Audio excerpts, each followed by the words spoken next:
Hey, back like we never left. Episode 4. We got something in store for you. You have no idea what's about to happen.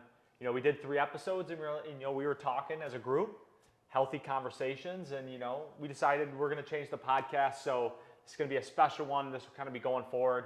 We want these podcasts to be timeless. So here we go. Check it out. Each episode, learning, growing, adapting. So excited to. Each episode, growing, learning, adapting, excited to bring something new to you guys and just see where we can take it from here. So stay tuned. Let's go. Welcome back to the Real O Show, episode 4. We got a special one in store for you. If you're listening on Spotify and Google Podcasts, eventually we will get to Apple Podcasts, but thank you for listening. If you are listening on the audio file, please check us out on YouTube because we do drop them on YouTube. And that, is just great content. But, hey, Tip, you want to say something?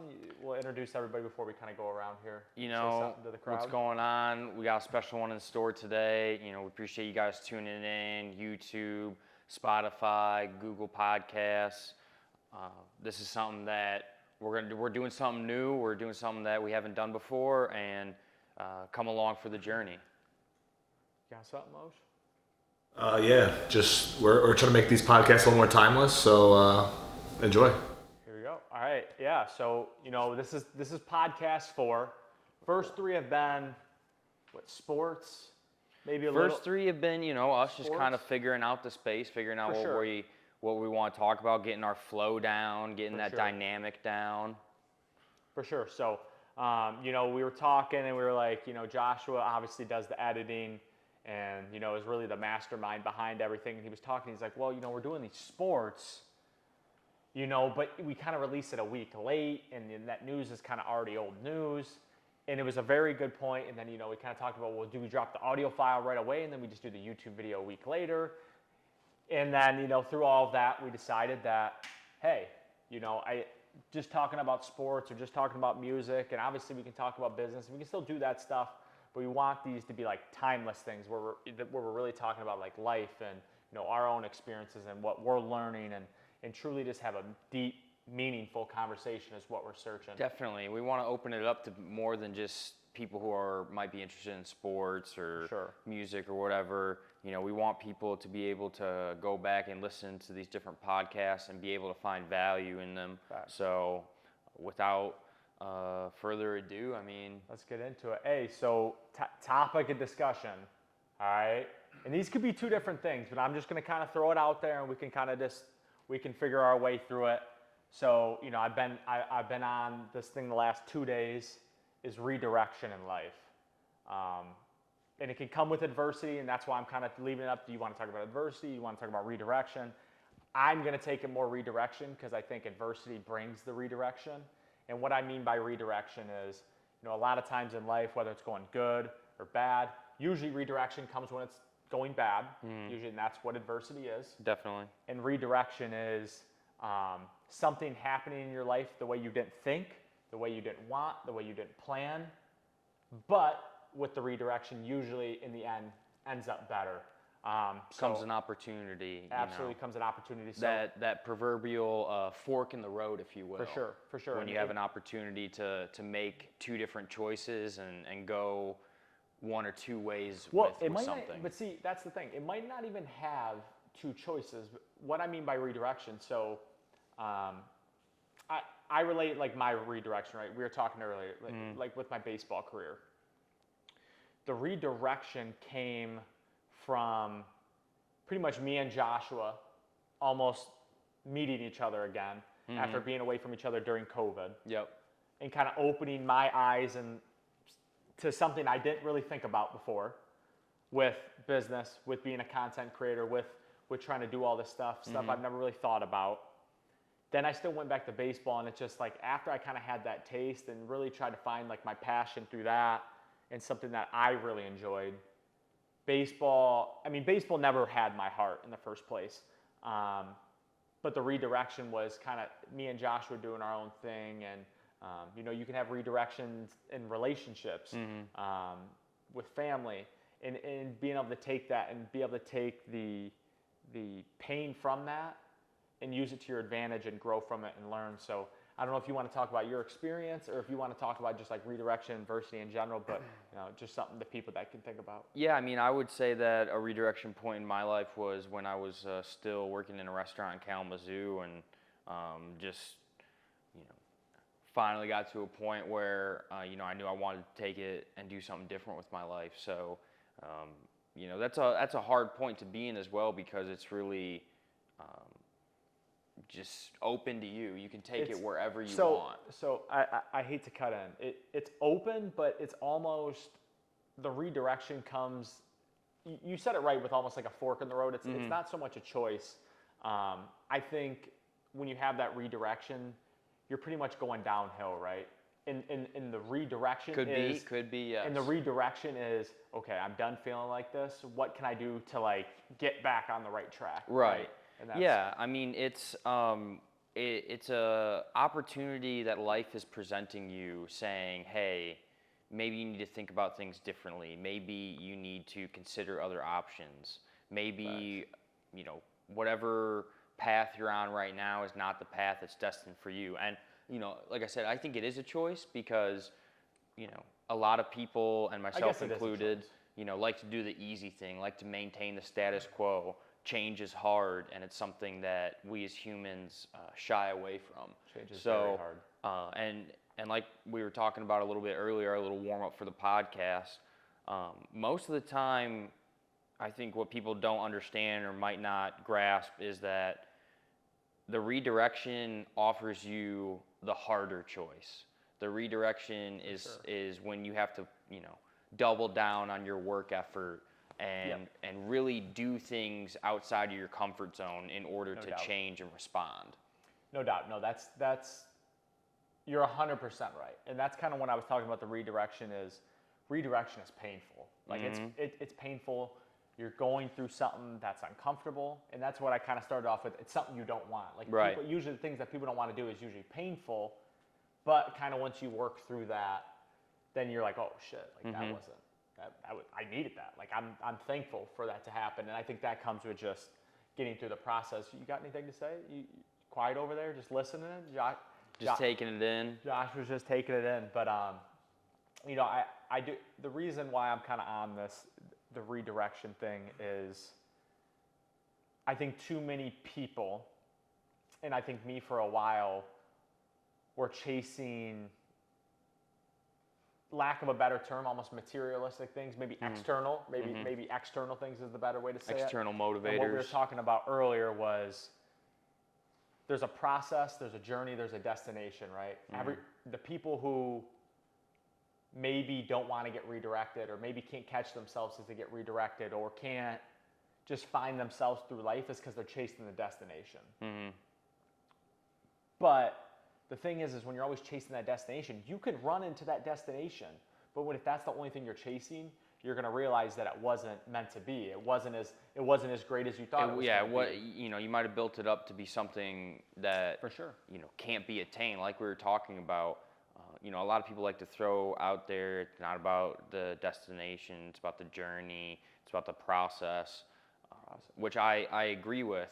But even in that, like, I get lost in it myself, where,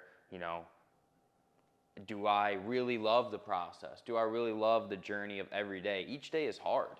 Each day is hard. It's hard to stay disciplined. It's hard to get up. It's hard to go to work and give your best effort. No doubt. But that is what it's all about, because when you reach the end of your goal and you're at the end of your journey and you've reached this mountaintop, it's extremely fleeting. Yep. The ecstasy, the joy, the happiness that you feel from finally reaching a goal is about 0.2 seconds. Sure. And I would say it takes time, it takes wisdom, maturity, but to look back on it and realize all the shit that you did to get there, all the hard work that you'd have put in, that was the actual valuable part of the journey. For sure, because that's what you learn at the end of the day, and that's, me and Joshua have talked a lot about it, and even you hear like successful people talk about it. It's like when you reach the destination, the shit you talk about is the hard stuff you went through, like the stuff you hated to do, and you're like looking back, you're like, man, that like made me. That was incredible. Right. And we talked about it earlier, and you asked me because you just talked about the ecstasy moment, right? And you know where I'm probably going to take this. So we were obviously talking outside earlier, and Joshua wasn't here, so this will be news to him. He asked me, he was like, how long did the ecstasy last for getting drafted? And what did I say? You said none at all. It was actually the worst day of your life. It was top 3 worst day of my life, probably. I don't know if I could categorize it as like 1, 2, or 3. For sure, probably top 5, probably top 3. And the reason I say that is because talk about looking forward to the destination and not the process, right? Mm-hmm. So I was obsessed near the end of my sophomore year in college of getting drafted after my junior year. Mm-hmm. And Joshua probably doesn't know a lot of this shit. So, I was obsessed with it. I thought, getting drafted would make me like baseball more. I thought getting paid to play would be like, oh, maybe like I fucking, maybe I actually like it. I thought it would reunite my family. I thought just like my family would kind of be behind me a little bit more. And obviously draft day didn't go anywhere like how I thought, which that's what everybody says. Draft day never goes how it goes. Where did you end up getting drafted? Round 33, I think like pick 981. Never forget. I think it's pick 981. Hey, if we're watching on YouTube, we'll pop it up here. If you're not, I think it's pick 981.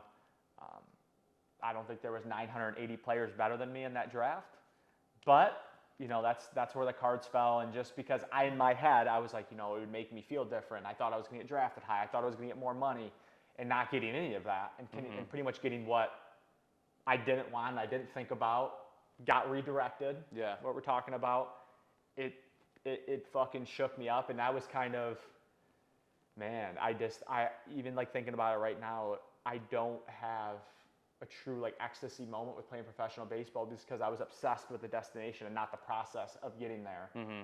And now getting redirected and, walking away from baseball and doing this with Joshua, I can find my passion. I can find, who I want to be, and I can be who I want. Find your identity. For sure, and I can be who I want to be, and that's a quote I've been seeing a lot. It's to be able to find yourself, you have to lose yourself almost, and I think that comes with the redirection. I think that comes with the adversity.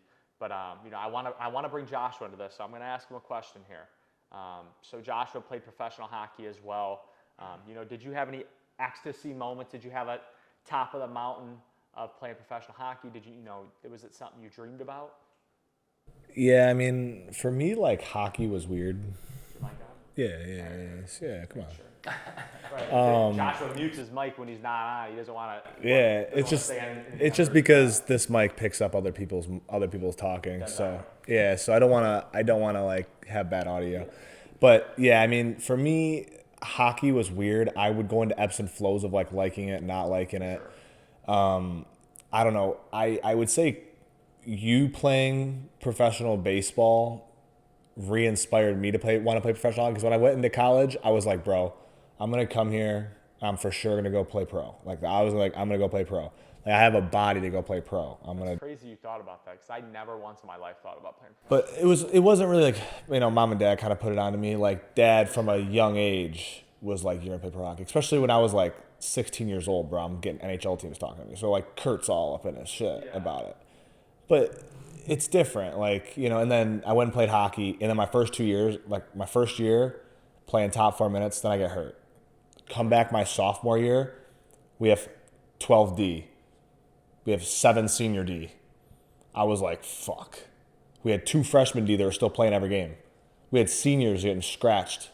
So it was like, I was like, shit. A lot of redirection. I was kind of like, so I was like, I kind of hit that point in hockey where I was like, look, do I just say fuck it? I'm like, at this point on the depth chart, bro, I was like 9th, 10th D.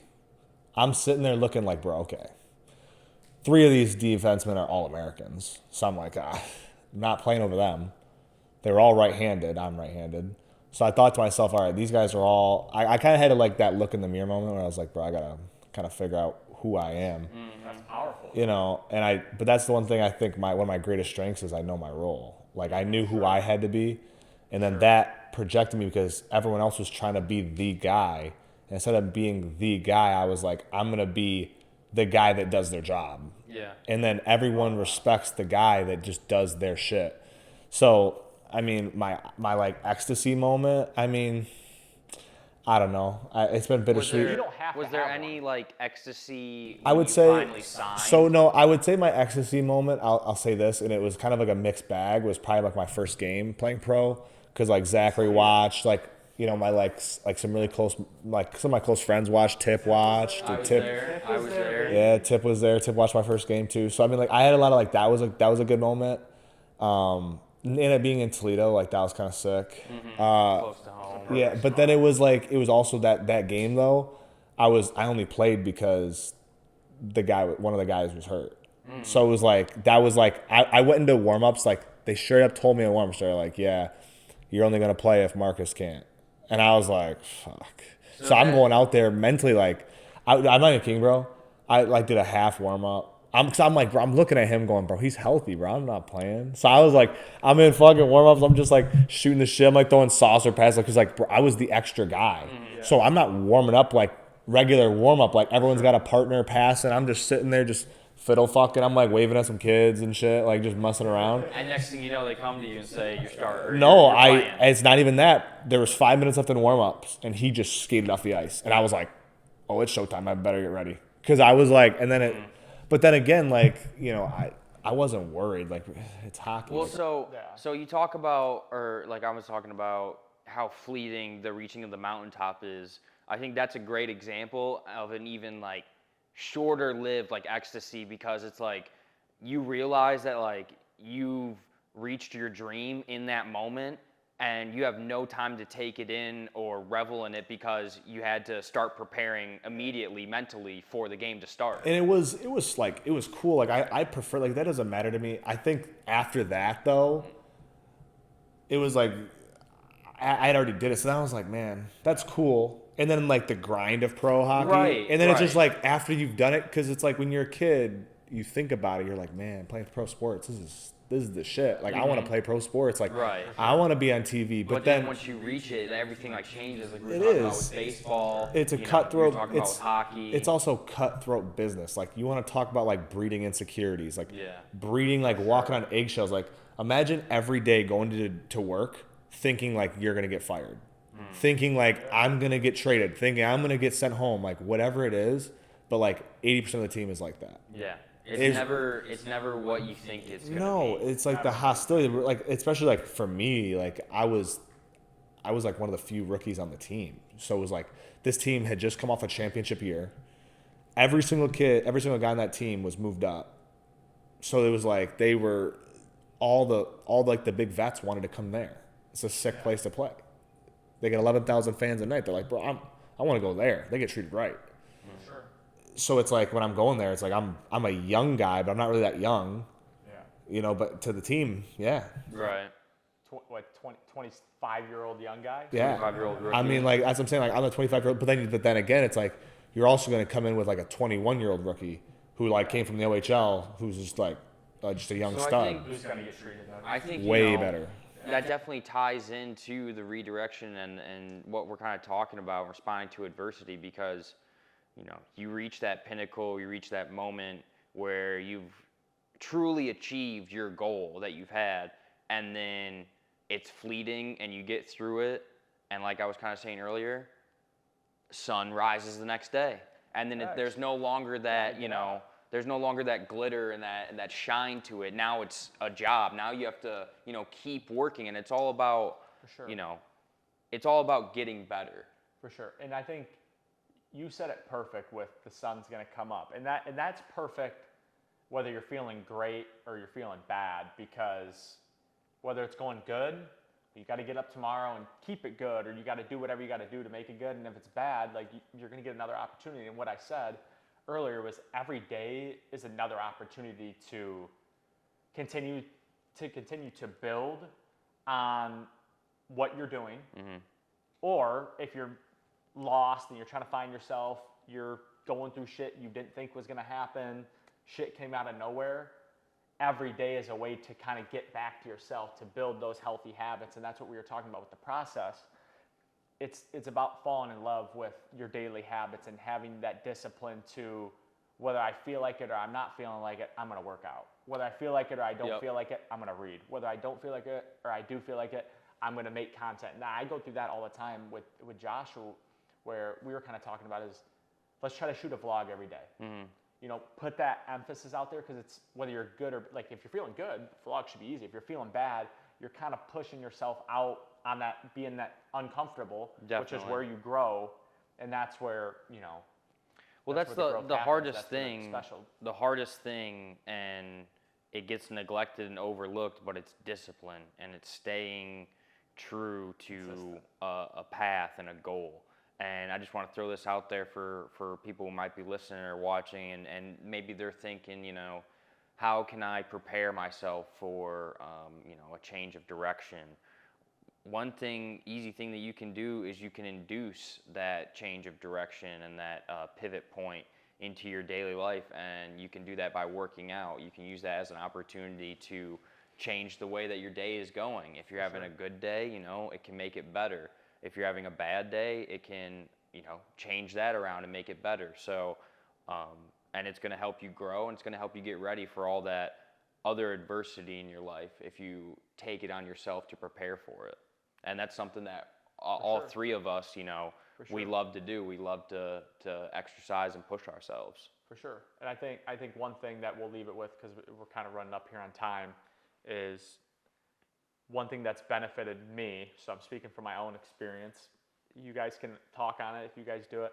I think one thing that helps with redirection and adversity is reflecting. Reflecting on the good, reflecting on the bad, because when you reflect, you can start to figure out, okay, this and this probably led me to here, right? Or I got here because of this and this, and being able to reflect in your life daily, not once a week, not once a month, daily. Probably the more times you do it a day, the better. So that's what I want to leave you guys with. Anything you want to leave them with? Yeah, I want to kind of piggybacking off that, reflection is great, because when you're faced with this, you know, change of direction and adversity in your life, your first thought is going to be like, you can't do it. Yep. You got to be able to reflect on yourself and take stock and remember all the accomplishments that you've made up until this point, and realize that you do have it inside yourself to make it over this next hump and whatever other hump comes in your way. That's incredible. That was incredible. Oh, she got anything? Anything you want to leave? Yeah, I would just say be accountable. You know, that's a tough thing to do sometimes, but I'd just say be accountable. And yeah, I would also say, this is kind of off that, but you know, if you do enjoy the content, if you do enjoy the podcast, whether you're listening or watching on YouTube right now, you know, feel free to check us out. You know, we have TikTok, Instagram. That's okay. We'll just do it on audio. We'll do it on the audio as well. But yeah, if you like our content, TikTok, Instagram as well. We do vlogs twice a week, Mondays and Wednesdays and Sundays. Sorry. Wednesdays and Sundays we do drop vlogs. So please, you know, drop us a like, drop us a comment, subscribe, share it with people.